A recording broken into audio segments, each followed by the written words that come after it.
Selamat pagi jemaat yang terkasih dalam Tuhan. Mari bersama-sama kita akan berdoa sebelum kita mendengarkan firman Tuhan. Persiapkanlah hati kami untuk mendengarkan firman-Mu ya Tuhan. Kiranya kami boleh dikoreksi, kami boleh ditegur, dan kami boleh diarahkan kepada jalan kebenaran-Mu. Karena firman-Mu bagaikan pedang bermata dua yang sanggup menembus hati pikiran kami yang terdalam. Dan firman-Mu sanggup untuk mengubahkan kami seutuhnya.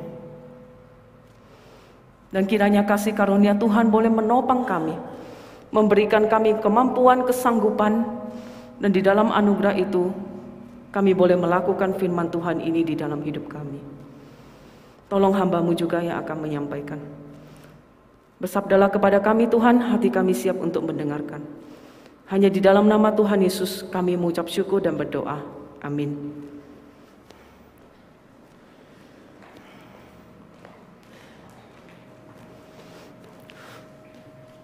Saudara, mari bersama-sama kita membuka Alkitab kita dalam 1 Raja-Raja pasal 22 ayat 1 sampai 40. 1 Raja-Raja pasal 22 ayat 1 sampai 40.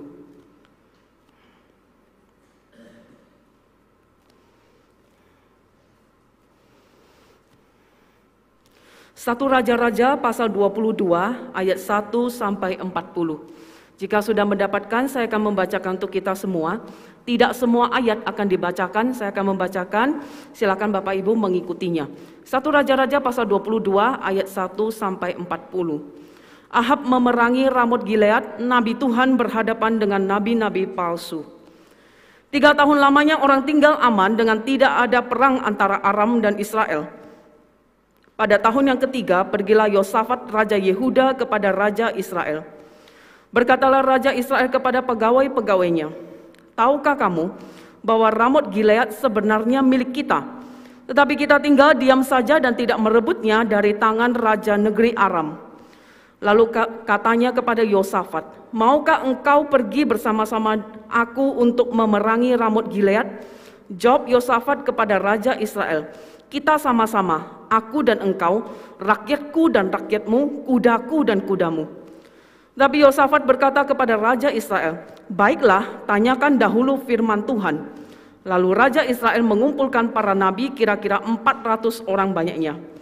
Kemudian bertanyalah ia kepada mereka, apakah aku boleh pergi berperang melawan Ramot Gilead atau aku membatalkannya? Jawab mereka, majulah, Tuhan akan menyerahkannya ke dalam tangan raja. Tetapi Yosafat bertanya, tidak adakah lagi di sini seorang nabi Tuhan, supaya dengan perantaraannya kita dapat meminta petunjuk? Jawab Raja Israel kepada Yosafat, masih ada seorang lagi yang dengan perantaraannya dapat diminta petunjuk Tuhan. Tetapi aku membenci dia, sebab tidak pernah ia menubuatkan yang baik tentang aku, melainkan malapetaka. Orang itu ialah Mika bin Yimlah. Kata Yosafat, janganlah raja berkata demikian. Kemudian Raja Israel memanggil seorang pegawai istana, katanya, jemputlah Mika bin Yimlah dengan segera. Sementara Raja Israel dan Yosafat Raja Yehuda duduk masing-masing di atas tatahnya dengan pakaian kebesaran di suatu tempat pengirikan di depan pintu gerbang Samaria. Sedang semua nabi itu bernubuat di depan mereka. Maka Zedekia bin Kenaana membuat tanduk-tanduk besi lalu berkata, beginilah firman Tuhan, dengan ini engkau akan menanduk Aram sampai engkau menghabiskan mereka. Juga semua nabi itu bernubuat demikian, katanya, majulah ke Ramot Gilead dan engkau akan beruntung, Tuhan akan menyerahkannya ke dalam tangan raja. Suruhan yang pergi memanggil Mika itu berkata kepadanya, ketahuilah nabi-nabi itu sudah sepakat meramalkan yang baik bagi raja. Hendaklah engkau juga berbicara seperti salah seorang daripada mereka dan meramalkan yang baik.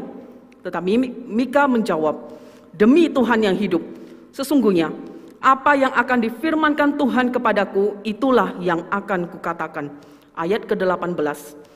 Kemudian Raja Israel berkata kepada Yosafat, bukankah telah kukatakan kepadamu, tidak pernah ia menubuatkan yang baik tentang aku, melainkan hanya malapetaka?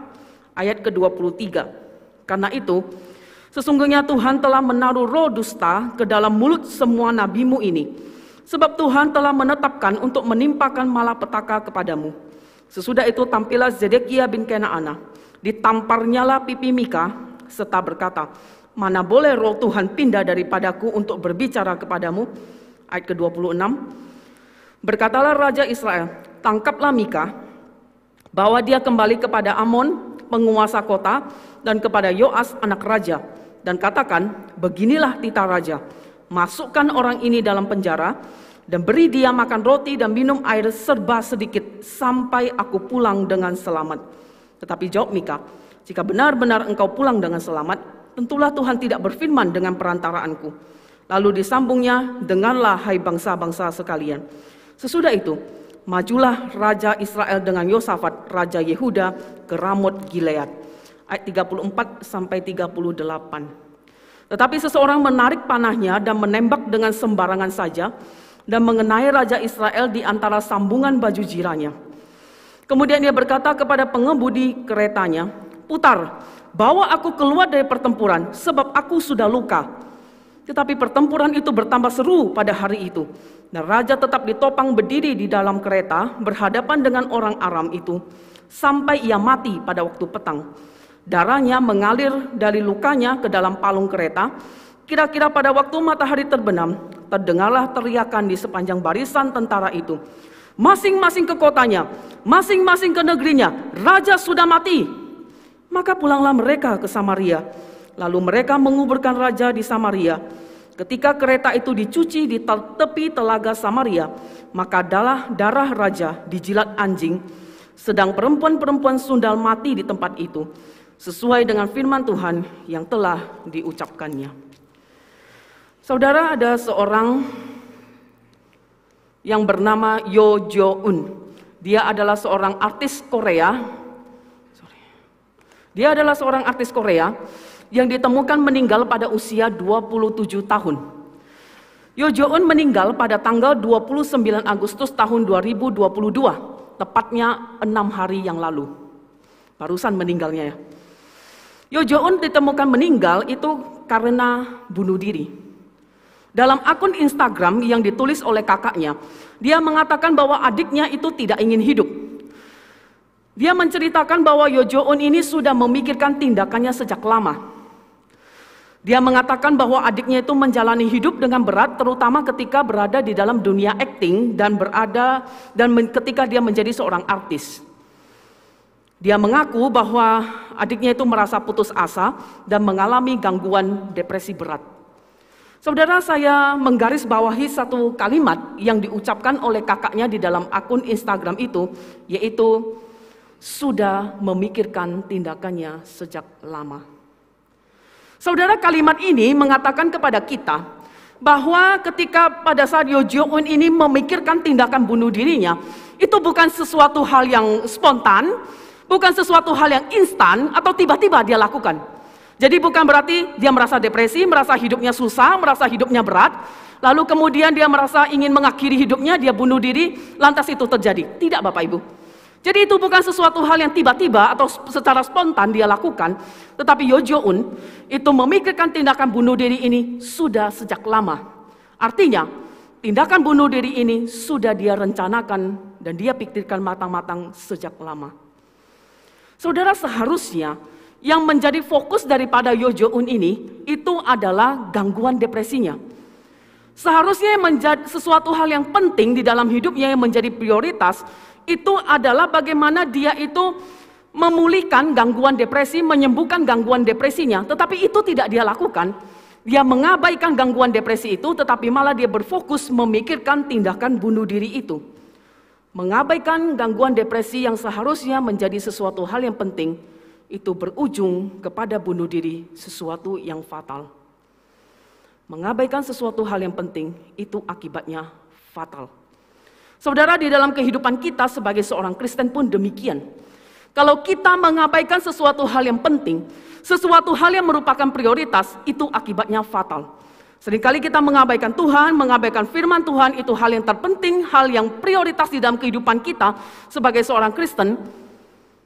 Dan kalau kita mengabaikan Tuhan, mengabaikan firman Tuhan, itu akibatnya fatal. Begitu juga yang terjadi di dalam kisah Alkitab yang kita baca bersama-sama, yaitu terjadi pada seorang raja yang bernama Ahab. 1 Raja-Raja 22 menceritakan kepada kita, pada saat itu Yosafat dengan Ahab, mereka berencana mengatur strategi untuk pergi merebut Ramot Gilead. Sebelum mereka pergi berperang, Ahab dengan Yosafat itu meminta petunjuk dari Nabi. Pada zaman perjanjian lama, meminta petunjuk Nabi itu artinya meminta petunjuk dari Tuhan. Ahab mengumpulkan ke-400 nabi-nabinya. Ada pendapat yang mengatakan bahwa nabi-nabi itu merupakan nabi-nabi yang berasal dari Baal. Ada juga yang mengatakan itu adalah nabi Asyera. Namun apapun pendapat tentang asal-usul dari nabi itu, 400 nabi yang dikumpulkan oleh Raja Ahab itu adalah jelas bukan nabi-nabi dari Tuhan, alias mereka adalah nabi-nabi palsu. Jelas sekali identitas daripada ke-400 nabi itu dicatat di dalam ayat 23. Sesungguhnya Tuhan telah menaruh roh dusta ke dalam mulut semua nabimu ini. Perkataan Mika menjelaskan kepada kita, semua nabimu ini, artinya ketika Mika berkata kepada Ahab, 400 itu adalah semua nabimu. 400 nabi itu adalah orang-orang yang bekerja kepada Ahab. Mereka melayani Ahab. Dan mereka jelas bukan nabi yang diutus oleh Tuhan. Kalau di dalam judul yang kita lihat bersama-sama juga, nabi Tuhan berhadapan dengan nabi-nabi palsu. Jelas mereka itu merupakan nabi-nabi palsu. Bisa dipastikan ke-400 nabi ini bernubuat, mereka berbicara, itu bukan berdasarkan firman Tuhan. Mereka bernubuat, mereka berbicara tanpa panggilan Tuhan. Nabi-nabi ini juga adalah nabi-nabi yang terbiasa mempersembahkan korban di bukit-bukit persembahan berhala. 400 nabi ini adalah nabi palsu.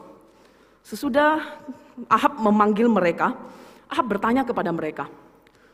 400 nabi palsu itu ketika ditanyai oleh Ahab, boleh tidak saya maju berperang? 400 nabi itu semuanya menjawab di dalam ayat yang ke-6. Majulah, Tuhan akan menyerahkannya ke dalam tangan raja. Saudara bisa bayangkan 400 orang jawabnya hanya satu suara Bapak Ibu. Semuanya sepakat, semuanya bulat satu suara. Majulah, Tuhan akan menyerahkannya ke dalam tangan raja. Oh saudara, nubuatan perkataan dari 400 nabi itu, majulah, Tuhan akan menyerahkannya ke dalam tangan raja. Itu adalah satu pembicaraan, satu nubuatan yang sangat menyenangkan hati Ahab. Ahab begitu bersuka cita ketika mendengarkan 400 nabi itu berbicara demikian. Majulah, kamu pasti menang. Itu adalah satu perkataan yang sangat menyenangkan hatinya Ahab. Ahab itu memang hanya mau mendengarkan firman Tuhan yang menyenangkan hatinya. Bukankah zaman sekarang juga demikian? Banyak hamba Tuhan yang mengkhotbahkan berkat Tuhan melimpah. Banyak hamba Tuhan yang mengkhotbahkan kalau kamu punya kesulitan, Tuhan pasti menolongmu. Dan jarang, bahkan tidak pernah menegur dosa dengan keras dan tajam. Kita pun sebagai orang Kristen seringkali suka mendengarkan khotbah-khotbah yang hanya menyenangkan hati kita. Dan kita sangat terganggu, bahkan benci kepada hamba Tuhan yang menegur dosa kita. Ahab pun demikian.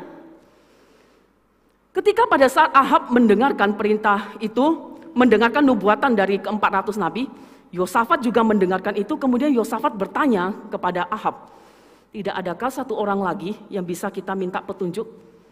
Ahab menjawab di dalam ayat ke-8. Bapak Ibu bisa perhatikan Alkitab Bapak Ibu. Demikian jawaban daripada Ahab. Jawab Raja Israel kepada Yosafat, masih ada seorang lagi yang dengan perantaraannya dapat diminta petunjuk Tuhan. Saudara perhatikan, tetapi aku membenci dia, sebab tidak pernah ia menubuatkan yang baik tentang aku, melainkan malapetaka. Orang itu ialah Mika bin Yimlah. Jadi saudara, dengan jelas kita mencatatkan kepada kita bahwa Ahab begitu membenci Mika karena Mika terus-menerus menegur dosanya. Ahab begitu membenci Mika karena Mika itu tidak pernah menubuatkan hal yang baik, karena memang Ahab selalu melakukan hal yang jahat di mata Tuhan. Saudara, seorang artis, ya, seorang artis ini Bapak Ibu tentunya pernah tahu ya, ini artis era tahun 50-an Bapak Ibu. Ya, itu namanya adalah Marilyn Monroe. Marilyn Monroe di dalam kehidupannya, dia bukanlah seorang Kristen dan dia tidak pernah mengenal Kristus. Suatu hari ketika pada saat Billy Graham mengadakan sebuah KKR. Dia memimpin dan berkhotbah di dalam acara KKR tersebut. Sesudah dia berkhotbah dan memimpin KKR itu, dia kemudian pergi ke ruang pribadinya untuk berdoa di sana. Sewaktu Billy Graham berdoa, dia di dalam hatinya dan di dalam pikirannya dia mengingat seseorang yang harus dia injili. Dia mengingat orang ini adalah orang yang belum pernah mengenal Kristus. Orang itu adalah Marilyn Monroe. Kemudian selesai berdoa, kemudian Billy Graham lantas pergi menemui Marilyn Monroe. Dan sewaktu menemuinya, Billy Graham menyampaikan Injil kepada Marilyn Monroe.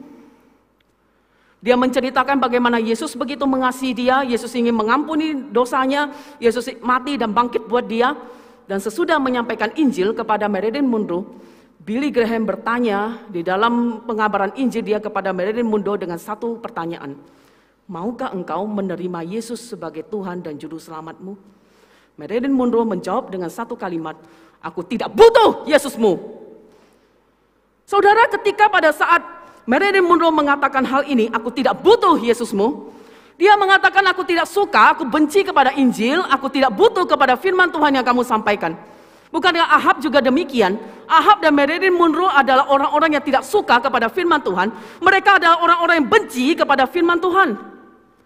Saudara, kalau kita adalah seorang Kristen yang tidak suka kepada firman Tuhan, kita tidak nyaman dan kita tidak suka ketika dosa kita ditegur, kita adalah orang Kristen palsu. Orang Kristen yang tidak bertumbuh, orang Kristen yang sudah begitu lama tidak pernah diubahkan dengan firman Tuhan. Orang Kristen yang demikian adalah orang Kristen yang punya iman yang palsu. Sudah begitu lama tidak pernah membaca Alkitab, tidak punya kerinduan untuk dengan firman Tuhan. Tidak pernah saat teduh, hidup kita begitu jauh dari Tuhan. Dan itu dibuktikan dengan begitu banyaknya perkataan kita yang tidak jujur, kerja suka menipu orang, hidup dalam perzinahan, hidup dalam perselingkuhan. Kita menonton video porno sementara kita melayani Tuhan. Kita berusaha mencari keuntungan demi diri kita sendiri dengan cara yang tidak halal. Hidup kita berpusat pada diri kita sendiri. Kita menghalalkan segala cara, meskipun menjatuhkan orang lain, meskipun merugikan orang lain tidak apa-apa, tapi itu untuk diri kita sendiri. Kita adalah orang Kristen palsu. Kita tidak lagi cinta Tuhan. Ke gereja, pelayanan itu hanyalah topeng kita saja. Kita ke gereja, kita ibadah, kita pelayanan, itu sebenarnya tidak pernah mengubahkan hidup kita. Sementara kita hidup dalam perselingkuhan, sementara hidup dalam perzinahan, sementara terus-menerus nonton video porno, terus-menerus kita menipu orang, sementara kita melayani Tuhan dengan aktif, itu adalah orang Kristen palsu. Kita tidak pernah diubahkan dengan firman Tuhan. Nah, sebenarnya kita tidak pernah bertumbuh di dalam anugerah pertobatan sebagai manusia baru di dalam Kristus. Kita tidak menghidupi Injil. Dan itu adalah orang Kristen palsu. Kita tidak pernah hidup sebagai manusia baru di dalam Tuhan. Dan jangan sampai kita datang ke gereja puluhan tahun. Kita datang ke gereja, kita ibadah sudah ratusan khotbah yang kita dengar, tapi itu tidak pernah mengubahkan hidup kita. Jangan sampai puluhan tahun kita ke gereja, tapi sebenarnya kita memalsukan iman kita, kita memalsukan kekristenan kita. Saudara, saya menemukan sebuah postingan. Postingan ini dalam bahasa Spanyol dan bahasa Inggris, saya terjemahkan ya. Kalimatnya begini Bapak Ibu. Sejak lahir dibawa orang tua ke gereja. Sejak kecil ke gereja. Remaja ke gereja, pemuda ke gereja, menikah di gereja. Pelayanan aktif di gereja. Sampai meninggal pun di gereja. Tetapi berakhir di neraka. Itu karena hanya di dalam gereja dan tidak di dalam Kristus. Oleh karena itu saya katakan pada kita Bapak Ibu, jangan sampai kita tidak pernah hidup sebagai manusia baru di dalam Tuhan, pelayanan kita tidak berakar dari anugerah pertobatan kita. Kita sudah begitu lama tidak mencintai Tuhan dan kita sedang memasukkan iman kita. Saudara, sementara pada saat Mika dipanggil untuk menghadap Ahab dengan Yosafat, nabi-nabi palsu itu terus-menerus bernubuat. Kalau kita perhatikan di dalam ayat ke-11 dan ayat ke-12, Zedekia bin Kenaana itu membuat tanduk-tanduk besi. Saudara, tanduk pada zaman perjanjian lama itu adalah lambang kuasa atau kekuatan. Ketika selesai membuat tanduk itu, Zedekia berkata kepada Ahab dan Yosafat, beginilah firman Tuhan, dengan ini engkau akan menanduk Aram sampai engkau menghabiskan mereka. Menanduk, mendorong dengan tanduk, itu artinya menyerang dan mengalahkan musuh. Jadi 400 nabi ini, ya, yang diwakili oleh Zedekia waktu itu, mereka terus-menerus meyakinkan Ahab dengan Yosafat, maju, pergi untuk berperang, kamu pasti menang.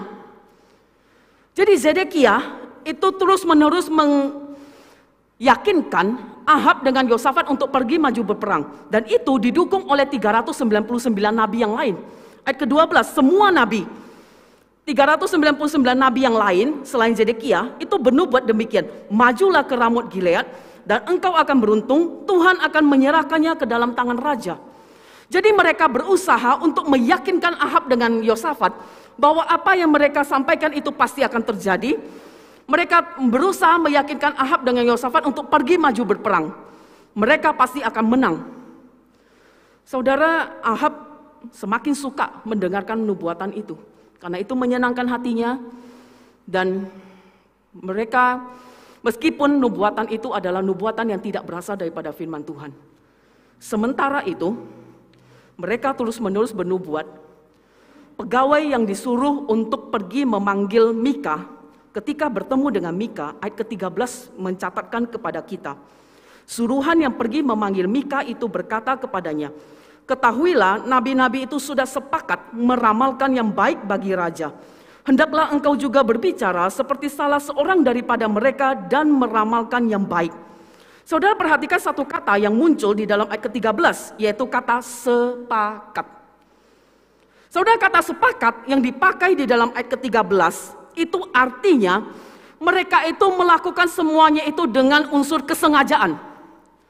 Jadi kata sepakat, 400 nabi itu mereka semua bersekongkol, mereka semua sepakat, mereka sengaja untuk mengatakan hal yang palsu dan salah kepada Ahab. Dan Ahab pun percaya. Karena memang pada dasarnya dia tidak suka kepada firman Tuhan. Jelas-jelas apa yang dinubuatkan oleh ke-400 nabi itu bukan dari Tuhan. Mereka sepakat, dan Alkitab juga mencatatkan kepada kita perkataan dari pegawai ini. Apa yang mereka sepakati? Meramalkan hal yang baik kepada raja. Jadi memang jelas-jelas apa yang dikatakan oleh mereka itu sama sekali bukan berasal daripada Tuhan. Dan bahkan ketika pegawai itu mengatakan hal itu kepada Mika, tujuannya apa? Dia juga ingin mengajak Mika bersekongkol dan sepakat. Jadi dia itu ingin mengajak Mika menjadi nabi ke-401 yang juga meramalkan hal yang palsu kepada Ahab. Alkitab dengan jelas mengatakan, hendaklah engkau juga berbicara seperti salah seorang daripada mereka dan meramalkan hal yang baik.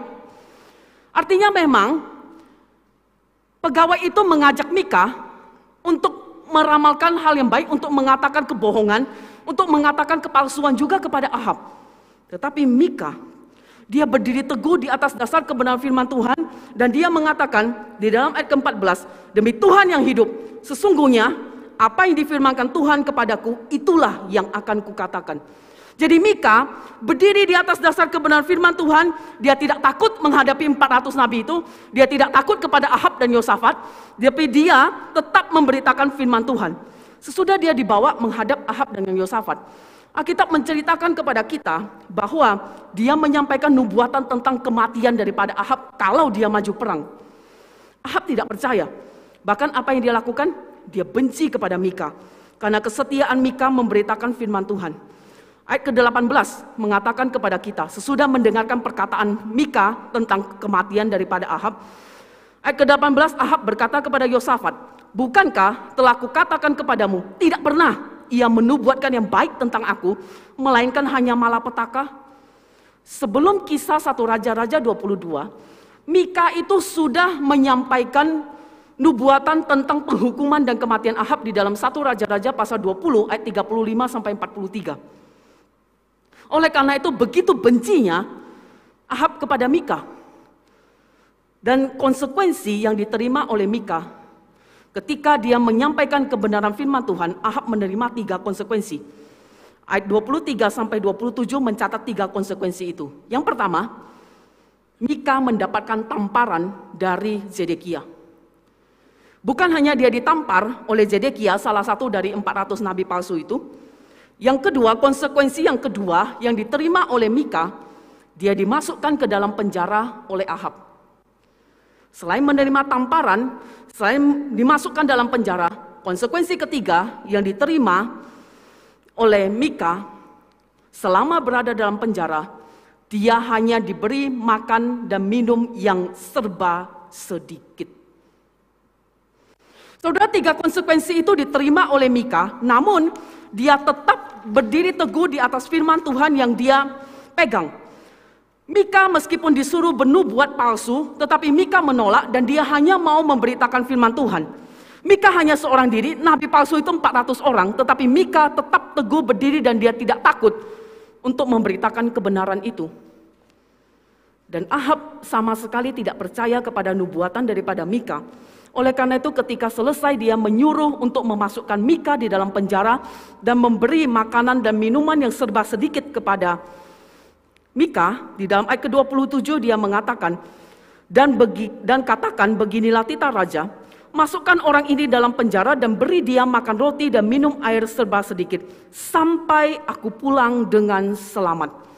Saudara, kalimat terakhir dalam ayat ke-27, sampai aku pulang dengan selamat, itu adalah satu perkataan yang diucapkan oleh Ahab dengan penuh kepercayaan diri, dengan penuh keyakinan bahwa dia pasti akan menang untuk merebut Ramot Gilead. Ahab dengan penuh keyakinan dia percaya bahwa aku pasti menang, aku pasti bisa pulang kembali dengan selamat. Ucapan itu diucapkan dengan penuh keyakinan yang kokoh, dengan kepercayaan diri yang tinggi dari seorang yang bernama Ahab. Sampai aku pulang dengan selamat. Sebenarnya Bapak Ibu, kalau kita memperhatikan Alkitab kita, kepercayaan diri yang diucapkan oleh Ahab, sampai aku pulang dengan selamat, Mika itu masih memperingatkan dia 1 kali lagi loh. Mika masih memperingatkan dia jangan pergi. Tetapi Ahab tidak mau percaya. Di dalam ayat ke-28, Mika masih menjawab, jika benar-benar engkau pulang dengan selamat, tentulah Tuhan tidak berfirman dengan perantaraanku. Artinya Mika itu masih memperingatkan 1 kali lagi kepada Ahab, jangan pergi. Dengarkan firman Tuhan. Tetapi Ahab tetap tidak mau percaya. Dia tetap maju berperang. Kalau kita membaca kisah selanjutnya dalam Alkitab kita, Ahab dengan Yosafat pergi maju berperang untuk merebut kembali Ramot Gilead. Di dalam perang tersebut, Raja Aram yang melihat serangan daripada Ahab dengan Yosafat, Raja Aram itu memerintahkan kepada 32 panglima tentaranya untuk fokus membunuh Raja Ahab. Dan titik daripada penggenapan nubuatan kematian Ahab berdasarkan firman Tuhan terjadi di dalam ayat ke-34. Ayat 34 menyatakan kepada kita, tetapi seseorang menarik panahnya dan menembak dengan sembarangan saja dan mengenai Raja Israel di antara sambungan baju jiranya. Kemudian ia berkata kepada pengemudi keretanya, putar, bawa aku keluar dari pertempuran sebab aku sudah luka. Saudara, Alkitab mencatatkan kepada kita bahwa kisah ini mencatatkan Ahab itu sudah terluka, dia minta putar balik. Ada seseorang yang sembarangan menembak panah dan sembarangan menembak, dan itu terkena Ahab. Dan disitulah titik nubuatan daripada Allah itu tergenapi. Ahab meninggal dalam perang tersebut. Orang yang sembarangan menarik panah itu, ya, orang yang sembarangan narik panah, itu dia kalau dia narik itu tanpa tujuan yang disengaja. Bapak Ibu kalau punya anak kecil, ya, itu dulu saya ingat titi saya itu, dia itu suka main senapan angin atau senapan yang ada peluru plastik itu loh. Bapak Ibu tahu gak? Itu tetangga saya, itu punya ayam. Ya, itu ayam setiap sore sama pagi itu pasti naik ke atap, karena atap rumah mereka tidak tinggi. Nah, itu sasaran daripada adik saya. Titi saya itu lihat dibidik tak gitu. Wah, kalau itu kena petak gitu, dia ketawa gitu. Nah, Bapak Ibu itu ya, dia pernah satu kali itu dia pasang ya, saya mau coba nih satu ini bisa kena apa enggak? Ternyata kena Bapak Ibu. Nah, itu dia bilang, hore katanya gitu. Jadi Bapak Ibu, orang yang sembarangan menembak panah, ya dia tarik begitu, itu dia hanya sembarangan menembak tanpa tujuan yang disengaja, tanpa taktik perang, tanpa strategi perang yang direncanakan. Tuhan memakai orang yang sembarangan menarik panah ini untuk menggenapi nubuatan tentang kematian Ahab.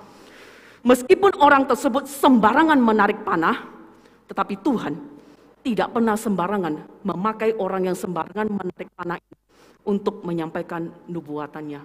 Saya ulangi sekali lagi Bapak Ibu, meskipun orang tersebut sembarangan menarik panah dan mengenai Ahab, tapi Tuhan tidak pernah sembarangan memakai orang yang sembarangan menarik panah ini untuk menyampaikan nubuatannya. Tuhan tidak memakai 32 panglima tentara yang penuh dengan strategi perang yang sudah diperintahkan oleh Raja Aram, fokus pada Raja Ahab, bunuh dia. Tuhan tidak memakai ke-32 tentara itu, satu pun tidak. Tapi Tuhan memakai orang yang sembarangan menarik panah ini untuk menyampaikan nubuatannya. Tidak ada yang kebetulan, semua ada dalam kendali Tuhan. Hanya satu kali saja tembakan itu dan secara sembarangan ditarik, hanya satu kali saja, itu mengenai Ahab. Dan Ahab meninggal pada petang itu, dan panah itu mengenai tepat di antara sambungan baju jiranya. Sehingga apa yang dikatakan oleh Ahab di dalam ayat ke-27, kalimat yang terakhir, sampai aku pulang dengan selamat, itu tidak pernah terjadi sama sekali. Nubuatan daripada firman Tuhan, apa yang difirmankan oleh Tuhan itu sungguh-sungguh tergenapi, sungguh-sungguh terjadi. Allah kita adalah Allah yang menggenapi segala sesuatunya sesuai dengan rencananya dan sesuai dengan waktunya. Pertanyaannya bagi kita, sudah berapa lama kita mengabaikan firman Tuhan? Sudah berapa lama kita menjalani hidup kita tanpa saat teduh dan kita merasa diri kita baik-baik saja? Sudah berapa lama kita hidup dalam dosa, kita jauh dari Tuhan? Hati kita tidak lagi cinta kepada firman Tuhan, hati kita tidak lagi cinta kepada Alkitab, hati kita tidak lagi cinta kepada Tuhan pemberi firman itu, dan kita merasa baik-baik saja. Kita hidup menipu orang lain, kita hidup dalam perselingkuhan, hidup menonton video porno, kemudian kita melayani Tuhan dan kita merasa baik-baik saja. Oh Bapak Ibu, saya ingin katakan kebenaran kepada kita. Mungkin saat ini kita tengah melakukan dosa, kemudian kita tutupi dengan pelayanan, tutupi dengan ibadah kita. Kita merasa hidup kita sehari-hari baik-baik saja. Saya katakan itu bukan baik-baik saja. Tapi artinya kita sedang menimbun murka Allah yang suatu hari akan ditumpahkan kepada kita saat kedatangan Kristus yang kedua kali. Dan pada saat itu sudah tidak ada lagi pertobatan. Kesempatan untuk bertobat pada saat itu sudah tidak ada lagi. Saudara, saya mengingat sebuah peristiwa yang terjadi 2 tahun yang lalu. Ketika saya hendak berkhotbah, saya minta izin kepada keluarganya untuk menceritakan kisah ini. Dan mereka dengan sukacita mengizinkan saya untuk menceritakannya. Saudara, 2 tahun yang lalu, sekitar 2 tahun yang lalu, ketika waktu itu saya sedang mengerjakan tugas kuliah, tiba-tiba ada telepon masuk dan saya tidak mengenal nomor itu. Saya menjawab, ada suara seorang ibu, dia memperkenalkan diri. Dia mengatakan bahwa dia mendapatkan nomor saya itu dari seorang hamba Tuhan. Dan saya mengenal hamba Tuhan itu. Saya ingat beberapa tahun yang lalu saya diundang untuk berkhotbah di gereja tersebut. Kemudian awalnya kami berkenalan dan kemudian dia meminta saya untuk datang ke rumahnya menemui dia. Dia bilang, saya tidak bisa bercerita di telepon, bolehkah kita bertemu? Bolehkah tolong datang ke rumah saya? Kami membuat janji dan sesuai dengan janji saya datang ke rumahnya dia. Di rumahnya dia kami awalnya berkenalan lebih lanjut dan sesudah itu kami masuk di dalam inti pertemuan dan inti pembicaraan kami. Dia bercerita bahwa dia sudah ditinggalkan suaminya 10 tahun yang lalu. Dia punya putri satu-satunya dan hanya 1 orang. Dan kemudian sepeninggal daripada suaminya, dia itu bertekad, saya akan tunjukkan kepada suaminya kalau saya bisa hidup tanpa dia. Kemudian dia fokus bekerja, cari uang mati-matian, dan dia meniti karirnya dan dia seorang wanita karir yang sukses. Namun di satu pihak, dengan kesuksesan daripada pekerjaannya, ternyata dia mengabaikan putrinya. Dia bilang, saya baru sadar kalau selama ini saya tidak punya waktu, saya tidak punya kasih, saya tidak punya perhatian yang cukup untuk anak saya. Dan baru 1 minggu ini saya menyadari semua yang saya cari itu sia-sia. Minggu lalu, tiba-tiba entah kenapa saya ingin masuk ke kamar dia sedang tidak ada. Kemudian ketika saya membuka kamarnya, saya kaget. Kamarnya kondisinya gelap, Karena semua ventilasi, sirkulasi udara, jendela semua ditutupi dengan plastik dan kertas. Kemudian lembab, kemudian gelap, kemudian pengap. Karena semua sirkulasi udara ditutup. Di meja saya lihat ada rokok elektrik, vapor ya. Kemudian di dinding ada beberapa bagian, ada tempelan stiker-stiker. Kemudian ada cukup banyak bagian dinding yang rusak karena bekas torehan pisau. Bapak Ibu, sampai di sini saya bercerita kondisi kamarnya, Bapak Ibu bisa menebak apa yang terjadi pada putrinya?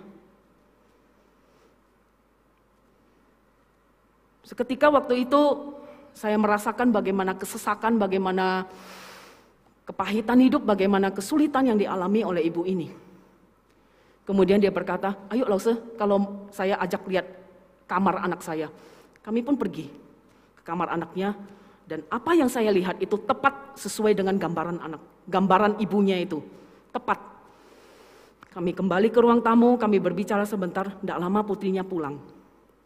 Mamanya berdiri, kemudian dia melotot melihat mamanya, tanda kalau dia tidak suka.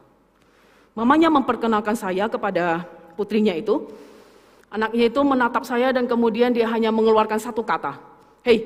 Habis itu dia masuk. Bapak Ibu tahu, Bapak Ibu gimana rasanya kalau dikenalkan habis itu hanya bilang, "Hei," gitu. Habis itu dia masuk, Bapak Ibu. Sakit Bapak Ibu. Lalu habis itu kami berbicara sebentar, dia memberikan nomor kontak putrinya kepada saya. Kemudian saya pulang. Malam itu Bapak Ibu, ketika saya berdoa dan hari-hari selanjutnya saya berdoa, saya cukup memikirkan anak ini. Saya tahu dia butuh cinta, saya tahu dia butuh Kristus. Saya berdoa untuk anak ini dan berharap supaya Tuhan memberikan kesempatan kepada saya untuk berbicara dengan anak ini. Beberapa kali saya mencoba untuk mengirimkan pesan, yang ngechat di WA pada anak ini. Beberapa kali tidak jadi, jangan-jangan nanti saya ditolak nih gitu. Pikiran saya begitu. Kemudian satu hari saya mentekadkan diri, tidak apa-apa. Kalau tidak dibalas ya sudah gitu. Saya berdoa terlebih dahulu, saya mengirimkan pesan, tidak lama dibalas Bapak Ibu. Kalau Bapak Ibu mau mendebak isi pesan yang dia balas kepada saya, kalau Bapak Ibu menebak, "Hei," gitu, itu benar. Ya jadi dia hanya membalas chat saya, "Hei," gitu, HEI gitu, selesai. Gitu. Terus habis itu saya tidak putus asa, saya tanya, "Kamu bagaimana kabarnya? Kamu bagaimana sekolahnya?" Jawabannya singkat-singkat, "Baik, baik." Y itu artinya apa Bapak Ibu? Ya gitu, itu hanya dikirim Y gitu. Kemudian kadang-kadang dia tidak membalas, kadang-kadang dia membalas. Cukup lama Bapak Ibu saya melakukan hal itu, saya bertanya, "Apa kabar, bagaimana sekolahmu?" Kadang dibalas, kadang tidak ya. Satu hari Bapak Ibu, selang beberapa bulan dari pertemuan kami itu, saya waktu itu ingat saya di kampus, kemudian tiba-tiba ada pesan masuk di WhatsApp saya, kemudian saya melihat anak ini yang mengirimkan pesan, dan kemudian dia berkata, "Kak, bolehkah kita bertemu dan kita berbicara?" Saya dengan antusias menjawab, "Tentu saja," gitu. Kemudian waktu itu tidak ada "hey," ya. Jadi saya dengan antusias menjawab, "Tentu saja." Kami janjian, kemudian kami sesuai dengan jadwal kami janjian, kemudian kami bertemu. Awalnya pertemuan kami terasa kaku, terasa asing karena kami berdua belum saling mengenal. Kemudian saya terus bertanya, "Apa kabarmu?" Kemudian bagaimana kondisimu dan sebagainya. Sampai pada akhirnya dia berani membuka dirinya, bercerita kepada saya tentang inti daripada pertemuan kami. Saya ingat kalimat pertama yang dia ucapkan kepada saya. "Saya begitu membenci papa dan mama saya. Papa meninggalkan saya 10 tahun yang lalu. Mama bekerja, dia tidak peduli dengan saya. Kalau begitu untuk apa saya dilahirkan? Seperti tidak punya papa, tidak punya mama. Hanya rokok, alkohol yang menemani saya setiap saat. Narkoba saya belum coba, Kak. Tidak tahu kalau satu hari ya. Kalau rokok sama alkohol sudah tidak mempan, ya mungkin bisa coba narkoba. Saya pun menarik nafas panjang Bapak Ibu mendengarkan ceritanya dia. Dia pun bercerita bagaimana kehidupan seksualnya dengan beberapa pria. Dan ternyata dia sudah lama dikeluarkan dari sekolah dan sudah tidak sekolah lagi karena sering bolos. Cukup panjang dia bercerita kepada saya, sampai akhirnya kami mengakhiri pembicaraan kami pulang. Dan mulai malam itu dan malam-malam dan hari-hari selanjutnya, saya semakin intens, semakin sering berdoa untuk anak ini. Saya kadang-kadang menelpon dia, saya kadang-kadang mengajak bertemu, kadang dia menolak, kadang dia mau bertemu. Saya mulai menceritakan Injil kepada dia. Kadang dia diam, kadang dia bertanya, kadang seolah-olah dia seperti membentak saya, tapi bentaknya itu dia mungkin tidak terlalu berani gitu ya. Jadi dia membentaknya itu kayak dia tuh menolak apa yang saya katakan kepada dia. Tapi saya berdoa kepada Tuhan supaya Tuhan bekerja di dalam semuanya ini. Dan selain saya melihat anak ini membutuhkan Injil, saya melihat dia butuh pemulihan luka dari masa lalunya, dari masa kecilnya itu. Saya punya teman seorang konselor, saya meminta kepada teman saya untuk melayani dia. Teman saya dengan senang hati melayani dia. Dan anak ini juga selain bertemu dengan saya, dia juga bertemu dengan teman saya untuk menerima konseling. Cukup lama kami melayani anak ini. Saya dengan teman saya sering berkomunikasi, kami bekerja sama untuk melayani anak ini. 1 tahun lebih kami bersama-sama melayani anak ini. Dan kami sebenarnya tidak melihat perubahan apapun dan kami tidak melihat titik terang kalau Tuhan bekerja. Suatu hari, tepatnya tahun lalu, sekitar belum sampai setahun ya. Waktu itu saya ingat saya semester 3 ya, berarti semester genap tahun lalu, antara bulan Agustus sampai Desember tahun lalu ya. Tiba-tiba waktu itu saya sedang bimbingan dosen, ada telepon masuk. Setelah bimbingan dosen selesai saya telepon, kemudian ibu ini, mamanya telepon saya. Saya sudah lama, cukup lama tidak berkomunikasi dengan mamanya itu. Kemudian mamanya itu ngomong begini di telepon, seperti suara yang tergesa-gesa, seperti suara yang harus cepat-cepat gitu, seperti suara yang buru-buru gitu. Ayo cepat ke sini, cepetan loh, secepetan ke sini sekarang juga. Kemudian saya tanya ada apa? Pokoknya nanti saja wis. Ayo cepetan ke sini. Kemudian saya tutup telepon, kemudian saya mematikan laptop saya, kemudian saya berangkat pergi ke rumahnya. Kemudian sesampai di sana ternyata ibu ini sudah menunggu saya di luar. Dia keluar, dia melihat saya datang, dia langsung keluar, buka pintu pagernya itu, dia nunggu saya turun dari mobil, dia langsung tarik saya untuk masuk ke dalam. Sudah mempersilahkan saya duduk, dia duduk di hadapan saya, dia menatap saya melihat sekujur tubuhnya gemetaran. Bibirnya gemetaran, tangannya gemetaran, sekujur tubuhnya itu gemetaran. Kemudian dia mulai bercerita, mujizat terjadi loh se. Mujizat terjadi. Saya bertanya ada apa? Tidak seperti biasanya anak saya bangun pagi. Pagi ini dia bangun jam 5, pembantu bercerita kepada saya, tadi pagi dia bangun jam 5, dia pergi keluar ke taman luar, kemudian dia duduk di taman, kemudian dia membaca sebuah buku. Mamanya masuk ke dalam, mengambil buku itu dan menyodorkan kepada saya. Saya melihat bahwa buku itu adalah sebuah Alkitab. Kemudian dia berkata, waktu itu saya sudah siap-siap, kemudian saya sarapan. Biasanya saya selalu sarapan seorang diri dan kemudian saya berangkat ke kantor. Tapi pagi tadi, ketika tengah-tengah saya sarapan, anak saya datang. Kemudian dia menarik kursi, duduk di hadapan saya dan kemudian dia berkata kepada saya, "Mama, saya sudah memutuskan untuk menerima Yesus sebagai Tuhan dan Juru Selamat."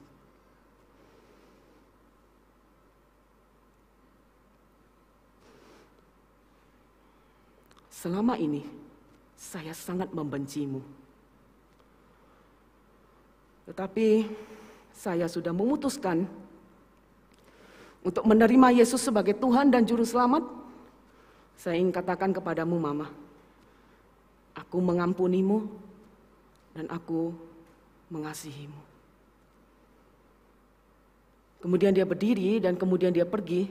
Belum dia pergi, saya cepat-cepat saya meninggalkan sarapan saya menarik dia, saya berlutut di hadapan dia, saya memeluk dia, bahkan saya sudah tidak ingat kapan terakhir saya memeluk dia. Dan saya minta ampun kepada putri saya karena selama ini saya sudah mengabaikan dia. Bertahun-tahun lamanya saya mengabaikan dia. Jangankan berkomunikasi, bertemu saja kami jarang. Kami seperti dua orang asing di dalam rumah ini. Kemudian putri saya juga minta kepada saya untuk memanggilkan tukang dalam waktu dekat untuk merenovasi kamarnya. Maksudnya kalau mau ketemu sama anak saya, itu ada di kamar dia. Dia sedang membongkar-bongkar barangnya. Kami pun berdua pergi ke kamarnya. Ketika saya datang, pintu kamarnya terbuka. Dan kemudian saya melihat kondisi kamar itu sudah terang. Jadi semua kertas, semua plastik yang menutupi sirkulasi, menutupi jendela, menutupi ventilasi, semuanya sudah dibuka. Ternyata itu ditutup supaya bau rokok dan bau alkohol tidak keluar. Semua sudah dibuka, sudah dibongkar, dan saya melihat anak ini sedang membongkar lemarinya.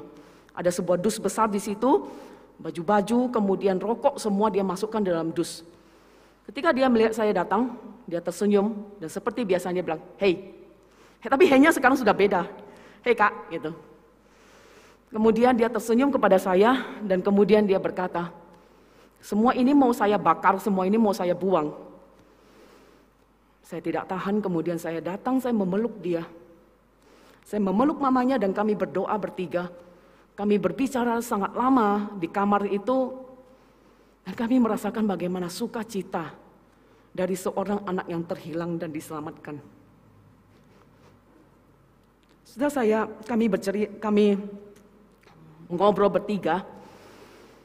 Kemudian saya pamit pulang sore itu dan kemudian saya masuk ke mobil. Anak itu tiba-tiba menggedor jendela mobil saya. Kemudian saya kembali keluar. Kemudian dia berkata, "Terima kasih ya Kak. Tahukah Kakak, pertama kali saya menerima Yesus sebagai Tuhan dan Juru Selamat. Pertama kali saya merasa kalau saya dicintai." Bapak Ibu yang terkasih dalam Tuhan, seorang yang diselamatkan adalah seorang yang dicintai oleh Tuhan dengan sempurna. Masih ingatkah kita dengan cinta Tuhan di dalam anugerah pertobatannya kepada anugerah pertobatan pertama kali kita menerima Kristus sebagai Tuhan dan Juru Selamat? Apakah saat ini hidup kita sudah begitu jauh daripada cinta Tuhan? Cinta yang Tuhan buktikan, Yesus buktikan dengan kematian dan kebangkitannya, itu adalah cinta yang paling sempurna yang Tuhan berikan kepada kita. Masih ingatkah kalau kita dicintai Tuhan dengan begitu sempurna? Kalau saat ini hidup kita begitu jauh daripada Tuhan, Bapa membuka tangannya, ingin menyambut kita kembali dan memeluk kita kembali. Kita tidak sedang baik-baik saja di dalam kehidupan dosa kita. Tapi Tuhan saat ini ingin supaya kita kembali kepada Tuhan. Dia membuka tangannya lebar-lebar untuk menyambut kita kembali kepada Tuhan. Jangan pernah merasa kita baik-baik saja dengan kehidupan dosa kita. Kita jauh daripada Tuhan itu tidak baik-baik saja. Tetapi Tuhan ingin kita kembali kepada cinta Tuhan yang sungguh luar biasa. Saudara yang saat ini hidup jauh daripada Tuhan dan firman-Nya, kembalilah.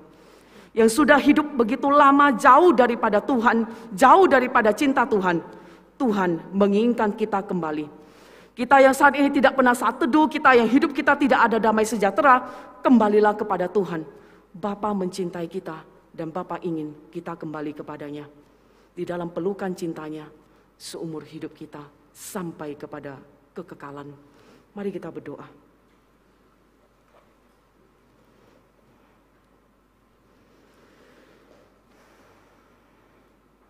Saudara,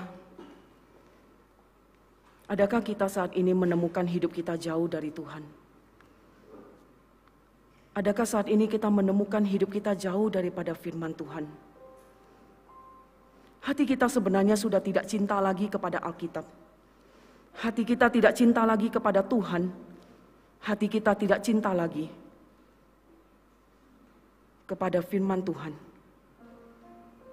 Bapa membuka tangan ingin kita kembali. Kalau selama ini relasi kita dengan Tuhan sudah hancur, kita tidak pernah saat teduh. Hidup kita tidak ada ketenangan karena kita hidup dalam dosa.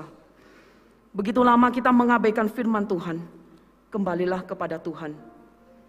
Bapa mencintai kita dan Dia ingin kita hidup dalam cintanya.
Bapa, dengarkanlah seruan hati kami ya Tuhan. Kalau Engkau menemukan hidup kami saat ini jauh daripada Tuhan, kalau Engkau menemukan kami saat ini ada di luar daripada kasih Bapa, Engkau menemukan hidup kami jauh daripada firman Tuhan, hidup kami sudah begitu lama tidak diubahkan dengan firman Tuhan.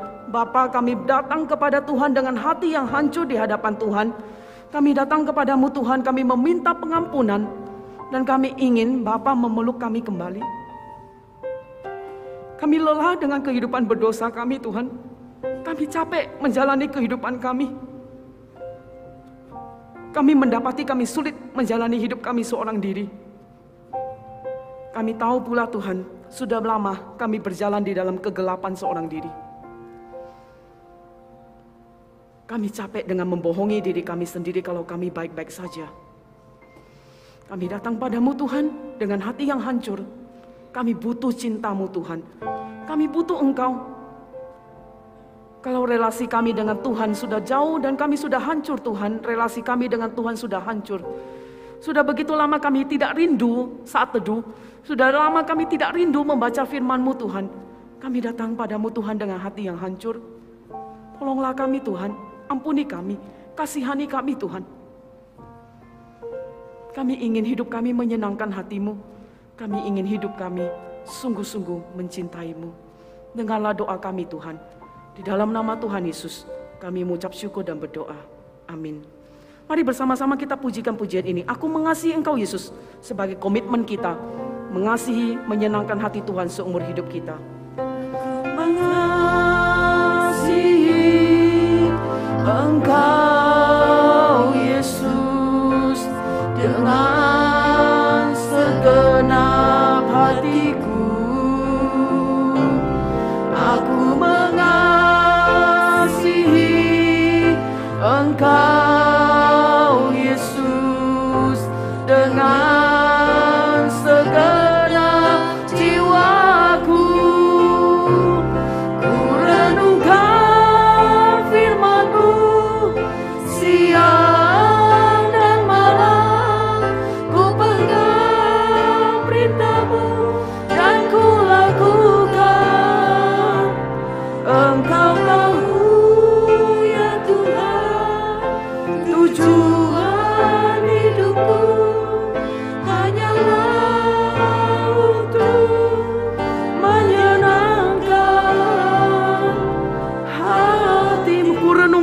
firman-Mu. Mari kita pujikan bersama-sama. Ku renungkan firman-Mu siang dan malam, ku pegang perintah-Mu dan ku lakukan. Engkau tahu ya Tuhan, tujuan hidupku hanyalah untuk menyenangkan, hanyalah untuk menyenangkan hati-Mu.